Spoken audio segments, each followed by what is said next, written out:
জান্নাতের দরজা সর্বপ্রথম যার জন্য খোলা হবে, আনাস বিন মালিক রাদিয়াল্লাহু তাআলা থেকে বর্ণিত, তিনি বলেন রাসূল সাল্লাল্লাহু আলাইহি সাল্লাম বলেছেন, আতি বাবাল জান্নাহ ইয়াউমাল কিয়ামাহ, আমি জান্নাতে সামনে আসবো কিয়ামতের দিন, জান্নাতের দরজা খোলার জন্য অনুমতি চাইবো, খুলতে বলবো।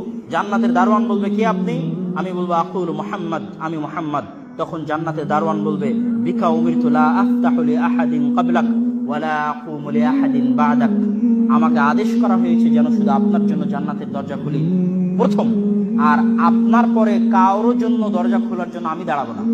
অন্য দারওয়ান, অন্য গার্ডেরা আছে, তারা দাঁড়াবে, আমি শুধু আপনার জন্য বিশেষ খাস সর্বপ্রথম আপনার জন্য দরজা খুলবো, এটা একটা আদেশ। আর আপনার পরে আর কারো দরজা খোলার জন্য আমি দাঁড়াবো না, এটা একটা আদেশ। এই সম্মান কিয়ামতের মাঠে এবং জান্নাতে রাসূল সাল্লাল্লাহু আলাইহি ওয়াসাল্লামকে দান করা হবে। ইন্না আ'তাইনাকাল কাউসার, রাসূল সাল্লাল্লাহু আলাইহি ওয়াসাল্লামের কিয়ামতের মাঠে আরেকটি বড় সম্মান হচ্ছে তাকে কাউসার প্রদান করা হবে। কাউসার কি? নাহরুন ফিল জান্নাহ, জান্নাতের এমন একটি নদী যেই নদীর পানির রং হবে আসাদ্দু বায়াদাম মিনাল লাবান, দুধের চাইতে স্বচ্ছ, ওয়াহলা মিনাল আসাল, এবং মধুর চাইতে মিষ্টি। এই পানি যে পান করবে, মান শারিবা মিনহু লাম ইয়াতমা বা'দাহু আবাদা, এই পানি যে পান করবে, এই পানি পান করার পরে সে কোনোদিন আর পিপাসার্ত হবে না। এরকম অসংখ্য রাসূল সাল্লাল্লাহু আলাইহি ওয়াসাল্লামের সম্মান এবং মর্যাদা পবিত্র কোরআন এবং হাদিসে বর্ণিত হয়েছে।